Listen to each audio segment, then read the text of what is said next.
Hello every folks, and welcome to a review for a game that I've covered a little more than extensively here, the Tactics Ogre remake on the PSP.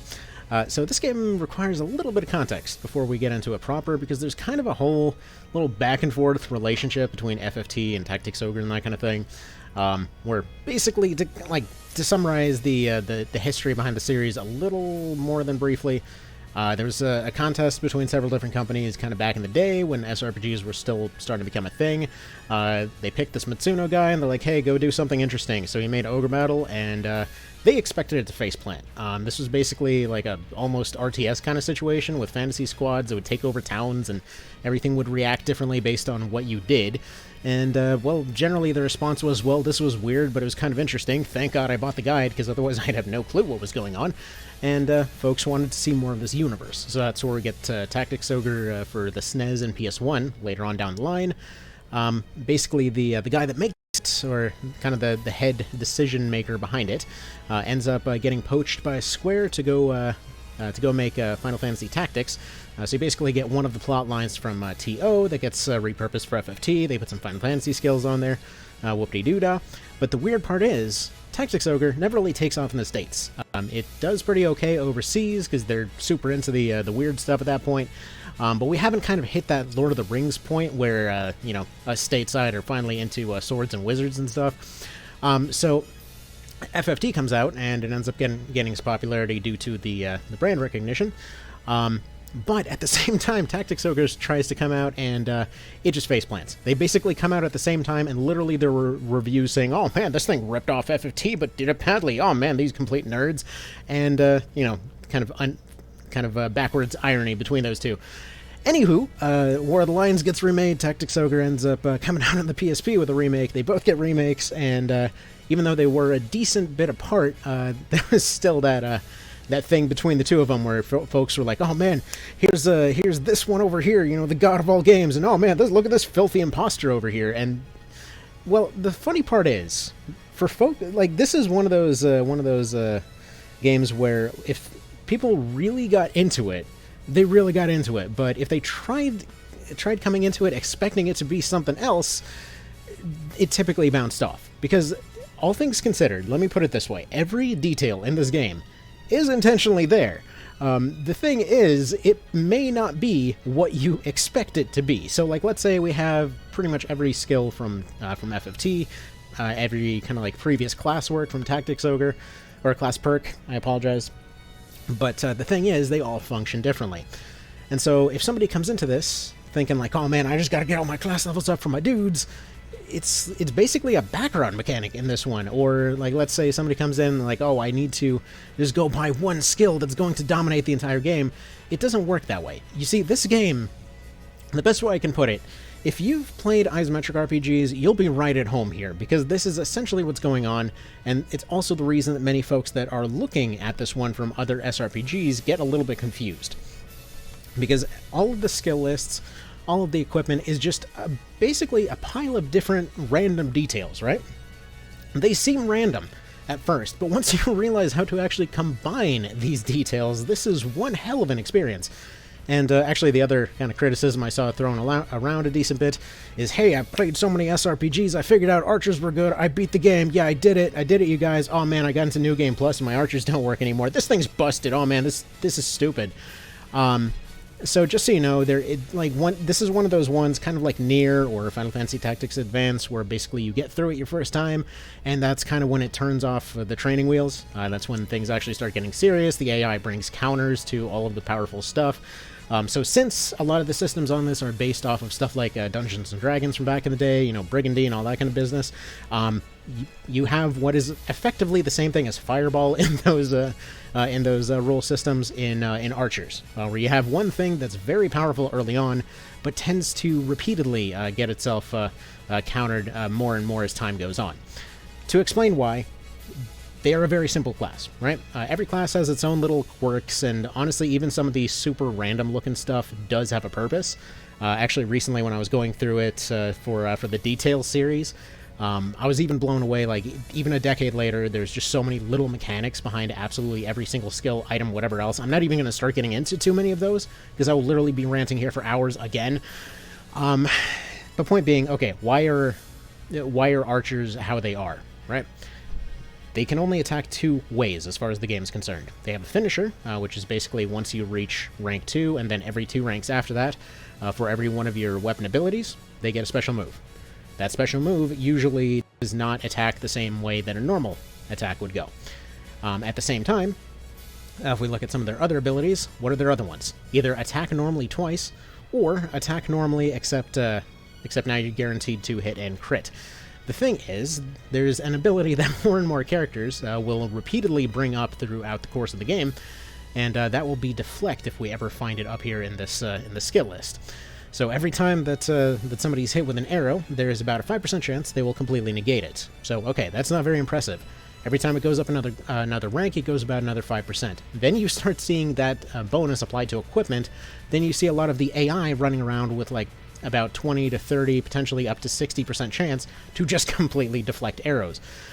So that is the majority of their damage that suddenly is a lot more unreliable. Now, is this going to be an absolute, like, hey, they're completely worthless now kind of situation? No, because this game is a pile of exceptions. Everything that you can come up with will have about 50 exceptions to it somewhere else. That's the kind of approach that you should look at this game, look at this thing mentally, right? So every one of your classes, you may notice, again, this is not FFT. You unlock different skills, but you can only ever put 10 different things at any given time. Many of them, more than likely, will be passives, like, hey, you want to have items? Great, you can have items on everybody. You look over here and you can see, oh yeah, look, anything with hands can use items. Brilliant. Awesome. You unlock the skill, anybody in any class that can have it will have it. You may notice these little X's on different characters. That means they can use it, but hey, if you've already unlocked it, you've already unlocked it. It just means that class can't currently unlock it, right? So suddenly, like, let's say you want to have a character that's particularly strong, you would basically put them through different classes, learn different things at their respective levels. Some classes will learn some stuff early. Like, you look over here and you see, oh yeah, Berserkers are the strong guys. They're going to end up getting access to strength and skills a bit earlier than everybody else. Then later on you might notice, like, hey, you have something with Fortify. Hey, that's the Knight's specialty. They're learning those things a little bit sooner. And so you end up going and picking up different classes for their specialties, and maybe you'll just pick them up for the passives, but then you realize, hey, there's something else cool that they can do along the way. And that's kind of just how this goes. It's best played as the RPG that its name implies. If you've ever played isometric RPGs before, it's effectively going to be like that. Are there certain things that are going to give you big jumps in power? Yes. That does not mean that they are suddenly the perfect end-all be-all for all situations. Let's say you find a new thing here, and it's like, okay, look, bows are pretty strong, let's go pick up one of those, and then, okay, by itself, it's not terribly impressive, it's not a huge upgrade, so you go down here, and you realize, okay, the more I fire this bow, the more power they're going to get. Actually, this is usually why archers specifically got mentioned as the thing that is considered overpowered. They got long range, they get more attacks, they get more weapon experience, they end up getting that snowball effect much faster. Just know, recently I've been going through and testing every class against each other in multiplayer, like in the same kind of level playing field, and honestly, almost every class can beat almost every other class. It's kind of insane. The balance is way better than it gets credit for, but most people will not get there because it's kind of balanced at the beginning and the end, and the middle is just like a whole fustercluck of God only knows how you got there, just make it work, right? So let's explain how these skills work, right? So every character gets a plethora of different skills, and you see this little rank bar? That means every time that it goes up, you get a little bit of a bonus. This is not like most other RPGs out there. There is an armor system.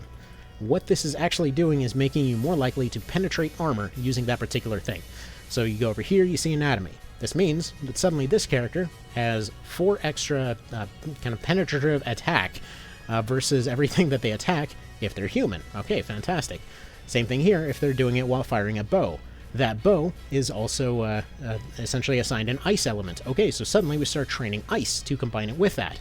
Then we see over here that there's lightning. This also means that if she's using a lightning-based finisher, suddenly that will also increase that particular attack. So this is kind of the weird combination of different stuff that you can stack up over and over to get people built towards a particular thing.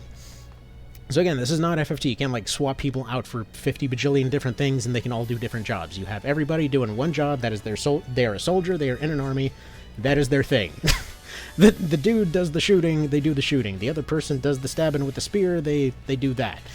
And yeah, I think that's what throws many people when getting into this game in particular, because yeah, they may potentially run into those odd situations that. Well, they simply just don't understand what's going on with a lot of these skills and whatever else, because it certainly does not play by any means like most other SRPGs out there.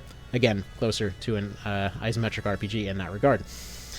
Now, that all said, I mentioned before that this is a game of absolute exceptions, so every time you think something's broken, something will randomly counter it. And that being said, it's also a game of extreme amounts of details, so if that's your thing, you go over here, you read the news, you see all kinds of different stuffs going on all the time. There's different stories, there's different little backgrounds on all of your characters going on at all times. And if that's not enough, you got multiple timelines all over the dang place. Basically covering all kinds of different events and battles and outcomes and whatever else. The entire thing ends up adjusting based on who lived, died, whatever, what have you. If you're looking for something with friggin' content, Jesus, dude, it is hard to do better than something like this. I mean, just one review playthrough from a few years ago legit took me 600 plus hours. I saw somebody that went to go do a 100% run of this thing, and let's see, I believe by the end of it, it ended up taking about 6.5 months, something along those lines. I mean, like, the same test file that I keep using for everything has 535 hours on it. Most runs on it are 100 plus hours. Hell, this one's only to Chapter 3. This was a level 1 run that I was doing a while ago. It's just... This is a game, again, for folks that are looking for details. If you're looking for, like, a Shining Force or FFT or... even like a Langris or something like that. This will not be that. This isn't like a quick and dirty, get through one playthrough and you're done kind of thing. Because, again, your first playthrough is story mode. Every time after that, that's when you start going back and looking through other timelines, you start looking through all the side content, and you keep your same party. So you basically take the same party, like, let's say you just beat the game, you go over to this thing, you go over to world mode over here, and then it's like, okay, I wanted to make a different decision over here, so end up going back to this point, and then we decide that, hey, we're just going to kind of skip back here and change our decision. This is why a lot of the side content areas are strangely at about level 25 or higher, because suddenly you're in a position that, yeah, you're expected to go back and redo all this stuff in a different timeline. Every time that you go back, I mentioned earlier the kid gloves come off, so the entirety of the game will actually scale up to whatever your party is at the time. Additionally, they'll just kind of have like a sort of freeform scaling type situation that happens, where, like, your first time through, they're locked to a particular level until you get, like, unless you completely over-level, they will be locked to a particular level, and they will have a set, kind of set pile of skills. When you go back in this world mode thing, they will copy your level, they will have equipment that is appropriate to that level, and additionally they will have abilities that in many cases you might not actually have access to, and I'm hoping that'll show up here. Like right here. She has Abyss, so this is something that, hell, there's only one character that would even be able to use this particular ability. This is essentially a forbidden, like, effectively evil nuke of sorts. And just, you have all kinds of different stuff that appears on everybody. Just different things will tend to happen every time you play through. Sometimes they will just spawn entirely different. It's not exactly randomized as much as the AI is effectively always just trying to do the best that it can. So you may notice one little odd quirk here, where I believe we'll probably see this with a few of the characters, where they have something like this going on. And actually this particular thing gets misunderstood sometimes as, like, you should have multiple weapon skills on one character. There's a niche case where you may want to do that, but here's kind of what you need to know on this. The AI will effectively try to spawn whatever it feels is appropriate. So effectively the way that the game is seeing this is, hey, this guy has 2 equal skills, so just kind of use whatever's better for their particular role at the time. So judging by the fact that they have an ice sword here, they probably were told, hey, you should probably go for, like, an offensive guard type setup. Actually, it looks like he's probably going for evasion, all things considered here, so he's getting a little bit of a defense bonus off this sword, because he's got that vitality there. He's got a little bit of vitality off this shield. Every piece of his equipment seems to be going for vitality, but he's got a ring of evasion. So, in fact, actually, I'm wrong on both counts. This guy is set to be entirely defensive. And so this is the kind of stuff, around this point in the games, where you start seeing these cases where just the AI will have different tricks to counter what you're doing. Like, let's say you run up and you snipe this knight here. They drop down a phalanx. Suddenly, they just cannot be hurt anymore, but you've given them enough TP with that shot. Ah, dang, I should explain this further, right? Alright, knight guy's standing there, you run up, you have your really powerful archer guy, right? You fire at him, and basically a few things are taking place here. For one thing, it'll check, does he have any particular skills with that weapon?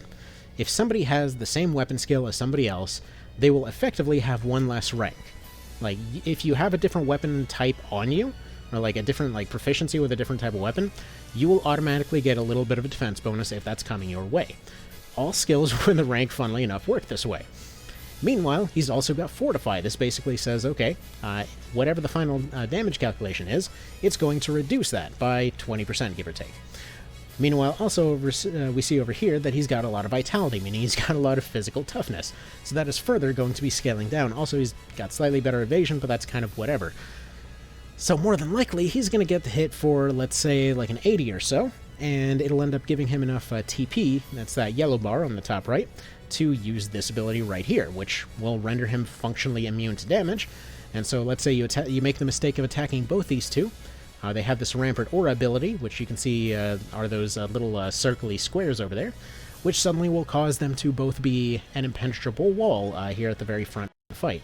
And by the way, I apologize, I am recording this off of a Vita, so we will occasionally see this annoying disconnection thing. It just sort of happens. Thanks, Sony, it's all your fault somehow. Anyway, there we go. So yeah, you get stuff like that all over the dang place where the AI is way more tricky your second time around.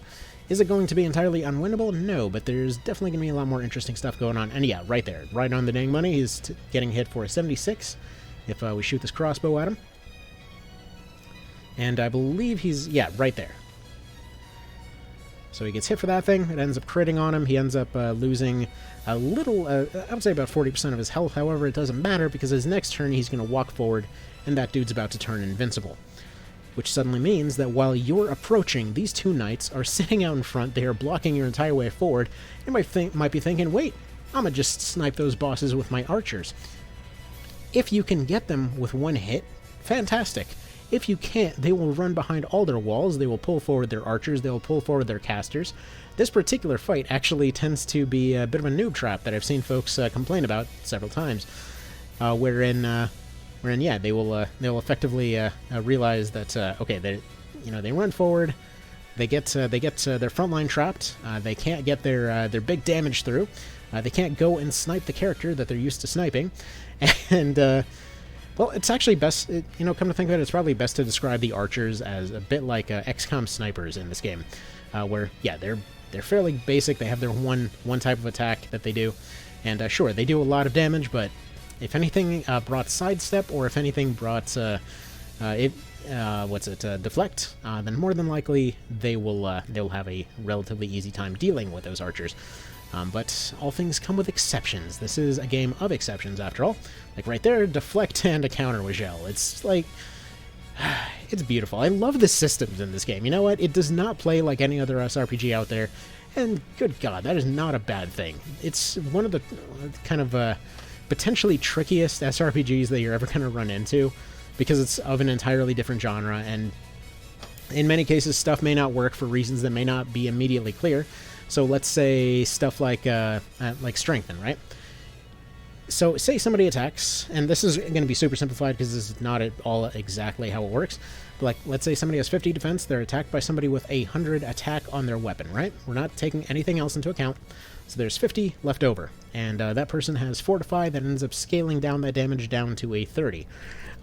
Or, well, it's going to be per rank. So let's say they have Fortify 4, suddenly that has gone and scaled down 40% of that damage, down to yeah, about a 30-ish, give or take.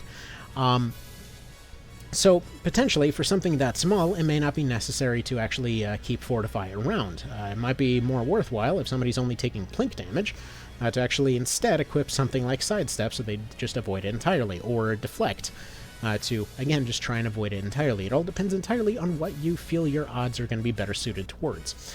And the further you get on in the game, the more you see this right here. You switch the menu over to the right, and you see all kinds of little skill bonuses applying to absolutely dang everything. Sometimes even occasionally useless sounding stuff might be amazing in a pinch. Like right here, the Cloud Shoes, these little fluffy slippers. I end up keeping them on a knight, simply because, well, the knight's not really doing much other than functioning as a wall anyway. So if I can have them, say, float one tile higher, then potentially I could get them into a position that might be incredibly useful. Also, it somehow feels incredibly dominant to have a knight just kind of hovering around on top of just kind of above everybody else. I don't know. It just feels like something appropriate. Another thing to note, well, I guess it's kind of noting the same way as before. Like, let's say right here, what I was mentioning about if a character has resistance, like these archers are effectively going to be running similar defense to this Enchantress over here. But let's say, you go take the shot and you see that they're taking a lot less damage. More than likely, that's simply due to them having less damage coming in from bows on account of them understanding how bows work. It's a fun mechanic. Everything's a mechanic in this game. Everything has exceptions in this game. Quite frankly, this thing is a dang masterpiece of just utter confusion, and it really should have come with a guide. So like I think it was like Mother 3 or something like that. I think it was a couple of the Mother games actually that came with the official guide. Really, that's what they should have done for almost this entire series, because they all reward you based entirely on how much you interact with them. They are as fun as you let them be. If you expect any game in the series to be any other SRPG, you will more than likely just get frustrated and think it's stupid. And I've seen that happen a lot. Where somebody will come in and it's like, this doesn't have this exact thing, this is the norm, damn it! This is what's supposed to be here, this is what I know, and then it's like, well, but this isn't the same thing, is it? It's a totally different thing. Maybe let it do its thing. But that's it's kind of overly negative. But point being, like let's say with some of the writing here as an example, there's one of the bosses that you see on every route through the story. They'll be up to something seemingly different every time. However, you always end up fighting them, and it isn't always immediately clear why. And quite frankly, it's because the guy is completely on your side, but he won't ever back down. Many of the bosses, under certain circumstances, will gladly back down. So in this particular case, you might wonder why doesn't this guy ever back down? He's obviously on your side. At one point, he literally will sabotage his own army in the background. If you go and read the reports going on, and you see what people are saying and kind of get some of the bonus dialogue during the story, you see that this guy was legit just pretty much turning the entire fight to your side. So you might be thinking like, wait, why didn't he just turn sides then? And sure, the obvious answer is, it's this whole, like, old chivalry thing and whatever else. But then you realize, pretty much no matter where you went in the story, you accidentally killed his wife earlier. It's like, congratulations, you've been the dick the entire time. And that's kind of what ends up coming out from almost all the stories of, like, hey, why didn't... I was being the good guy the entire time. But were you, though? I mean, one of the routes literally has you... fighting a guy who's just trying to get medicine for his kid. It's a really, really strangely dark but strangely positive game. But anyway, final notes on this thing. Just the writing's amazing. The mechanics are truly just unique. If you give it a chance, you might find some incredibly fun stuff here. There's a lot more to every one of these systems than meets the eye. Levels are certainly not everything. Like hell, just you saw right there, this guy is 10 levels behind another guy who specialized for defense, but he still was able to penetrate through his defense just fine. And really, that's what damage comes down to in this game. It's not a matter of skill. It is somewhat a matter of skill. The better your skill, the better you are at circumventing armor. But it's basically a mix of a lot of different things. I've beaten this entire thing without ever using any skills at all, or without using any, There was no skills, no grinding for that particular one. I've beaten the entire thing using just throwing rocks with excessive amounts of grinding. The world is really your oyster with this one, because you can find all kinds of crazy mechanics left, right, and center. Anything that you might initially feel is useless upon first discovering it more than likely has some kind of mechanic behind it. Hell, even traps, like I recently got a hold of that official guide. Even stuff like traps are actually useful. We recently discovered that you can actually make shots not suck. So they're basically like this shot put grenade you can throw out of a sling to go explode in an area. And usually they would have incredibly low damage, but then you can actually mess with the elemental scaling of the map to effectively have a non-lethal flashbang type thing, which is really useful if you're trying to recruit a bunch of units to your side. On the whole grinding up classes thing, I found it funny that, yes, the guide even specifically brought that up, saying, hey, why is everybody trying to grind people up from level 1? You can literally just go hire random people from fights and then fire them. You don't actually have to have them join. And yeah, sure enough, you'll get that class experience just fine. I mean, sure, you end up missing out on stuff like every time you level up a class, anyone that was that class in that particular fight, you end up getting a slight bonus to their stats. But here's the thing.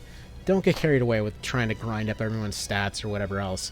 Over-optimization, trying to grind out stats, all that kind of garbage, it's really not just... It's going to ruin the fun of this particular game, right? Even stuff like crafting. The way that it's kind of designed, so to speak, and the way that I ended up actually finding it somewhat enjoyable, is just having it as kind of like a random reward mechanic, right? So you end up going back and... it's like, let's say you go to the store every now and then, and you see, like, okay, there's a bunch of potential upgrades available. Just don't go for all of them. It's really that simple. You don't necessarily need to go for all those upgrades, because, yeah, you'll usually have most of the materials to go make one thing, and then you just make whatever's left, and there you go, you're good to go. Oftentimes, stuff like steel gets viewed as completely worthless until you realize, yes, those crafting components they were stealing speed up crafting quite a bit, and may potentially give you some cool stuff in the meantime. Maybe some class marks that you wouldn't have had otherwise. Maybe a bunch of little materials that you might have taken for granted. So everything has exceptions, everything has a use, and I don't use that term very loosely here, because literally everything has a potential use here. I've gone through, and I've pretty much spent the last few weeks going through and just kind of comparing what I already knew with what I suspected for this game, and sure enough, yeah. Any situation can be potentially tricked your way out of. It's very difficult to actually go and completely kind of soft lock yourself in this game. But in many cases, I have seen folks specifically complaining about soft locks on account of trying to play it like another game. Because trying to do anything head-on in this dang thing is, yeah, it's just a complete no-go.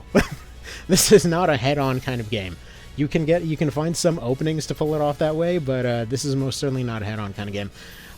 But the cool thing is that there are actually a few cases where well, you may potentially want a different kind of balance. Like, let's say you're getting into this, and you're thinking like, okay, I'm hearing about all this cool stuff in the endgame. I want to experience that first before, spending all the time investment to actually get there. Well, there's a mod for you. There's a mod called One Vision that actually effectively takes all of that endgame balance and ends up moving it up to the front so that you have more, kind of like a bit more experience going into this thing. Like, personally, I recommend folks to play through with the mod and then play through the normal one, and then just kind of see which one tickles their fancy at any given moment. They literally use the same saves. In many cases, you can just jump a file back and forth for some pretty funny results. And yeah, just play this thing like an RPG. It is an SRPG, after all. It's an RPG, friggin' play it like one. And this fight right here, this is one of the reasons that I love the neutral route. Because the guy that I was talking about earlier, who has every reason to hate you no matter what you do, well, that's this glorious bastard right here. And this is probably one of my favorite scenes in the whole thing here. wherein there's a guy that's just one of the toughest bosses on every other route. And sure enough, in this particular case, he's allowed to actually have a bit of a last stand in front of the castle here. They just give them a bunch of garbage equipment, and they're like, okay, you're not making it out of here, let's be real, but here, you can at least say you tried. So they have a bunch of weapons that can't even tickle your armor at this point. So regardless of how good their skills are, only a few of them have any hope of actually doing any real damage here. And this is the funny part. This is where it kind of comes to bear and kind of comes obvious when you see folks have played, a ton of Fire Emblem or other games, and then they wonder, like, okay, I have this guy that's a higher level, but they're getting completely negated by this other character. Oh man, they might just give them high stats. And it's like, no, dude, they're just wearing armor. Maybe poison them or something. Like right here, one of the toughest bosses in the game, getting shot for 80 damage with a basic pistol, just because he doesn't have the right equipment on him. But anywho, I think I've gone and stretched this dang thing long enough. I think this game's a masterpiece, like a solid 10 out of 10. Especially with the kind of mod to have the two different versions of the game to go back and forth with. Like, if you want the severe tactical experience, you go for the One Vision mod. If you want to go back and do a bit more of the RPG stuff, you go back to this version. And yeah, it's pretty fantastic. And like I mentioned earlier, all the mechanics that you've seen in other games, they're totally here. They are absolutely here. They just may not work like you expect. Actually, a bit of a final note on that. I'll do a video on this later, like specifically taking every skill that FFT had and comparing it to how it works here. So, like, let's take something like speed save, where, like, in FFT you would get shot with you would have an archer that got shot with an arrow, and they would have a chance. It would just basically roll for brave and then have a chance to potentially give them an upgrade to their speed. Meanwhile, in this one, the way that it works is let's say they get shot, and the counter abilities are just counter on its surface, but you have what's known as the action move. So basically, your action skills here are specific stuff that you can do that, instead of rolling for a chance to do a particular thing, in most cases, the way that this works is you just have a chance, or not a chance, you have the option to go spend the points that you've accumulated from getting hit or doing damage to go do those things as another action during your turn instead. So, like, let's say they go over here, they want to take a shot at this berserker over here, and okay, instead of anything else, let's say they want to guarantee that their next shot is 100% accurate, so they'll go turn on sharpshoot, and there you go. Rogues have a thing that allow them to effectively get haste every time that they're shot by something. Oh, I apologize. Appears my lunch has decided to disagree with me a little bit. But, yeah. So, for example, instead of speed save, or CT save, whichever version you happen to be playing with, you have speed star, wherein they're shot by something. Like, let's say they build up 40 TP there, they spend 30 of it to give themselves haste on their turn, and then they just go about their way to do something else. Do they have to take it? No, but it's there as an extra option. And I don't know, I just love that system. This is probably something closer to XCOM 2 or what have you. I feel like many potential aspects from this one have actually kind of been at least somewhat inspired for XCOM 2 there. Am I saying everything's perfect? God, no. There's some weird balance stuff every now and then. But just what you need to know, archers are definitely going to be something that'll power you up earlier on. Down the line, you can actually make ninjas pretty powerful as well. But the thing is, their actual main damage stuff is still a one-trick pony. It can be countered, and anything in this game can reach that level. I mean, oftentimes the community likes to joke about, like, hey, two-handers are terrible, and warriors are terrible, and recently when I did an AI tournament, there was basically a tie between the basic warriors and the archers, both of them optimized to the maximum. So anything can potentially beat anything else in almost every circumstance. It's certainly not completely locked in by any chance, but at least a bit of a contest. And before you say it, yes, even clerics. Surprisingly, I found a way to make clerics actually pretty okay damage dealers, but any dang ways, yes. So yeah, if you love these kinds of systems, great, you'll have a great time. Just, if you're coming into this, please throw away your expectations. This system is very different. Every time that you assume you know something, assume you don't know something. It's kind of like the ultimate test of, like, do you know enough to know that you should know more? Like, this game is exactly that. To give you some context, the official guide is 400 pages long, and it doesn't even cover a lot of the deeper mechanics. Just, yeah. It's definitely not simplistic by any means. I have legit heard it called simplistic and stupid. Okay, then. That's adorable. Anyway, you guys have a good one. Take care. I hope this has at least helped someone. I mean, granted, it's 11 years past release, so, you know, how much good can it really do? But recently Square Enix has been talking about doing remakes, and good God, I hope the series gets ported to something that's, I don't know, a bit newer than frickin' PSP, because this is legit the oldest, this is legit the newest title. I mean, I think on the Wii and Wii U, they technically ported some of them. The 3DS, they technically almost ported some of them, but only in Japan, and only at certain times, and only on certain systems, and then if you didn't get them, or you don't have the right system anymore, yeah, you're kind of SOL on that one. Like, even this particular one isn't even on PSN anymore, because it's that dang old. So, here's hoping. If they end up redoing the entire series, man, oh man, that'll be a day one purchase for me, I know that much. So, you guys have an awesome one, take care, and have yourselves a good one. Stay safe.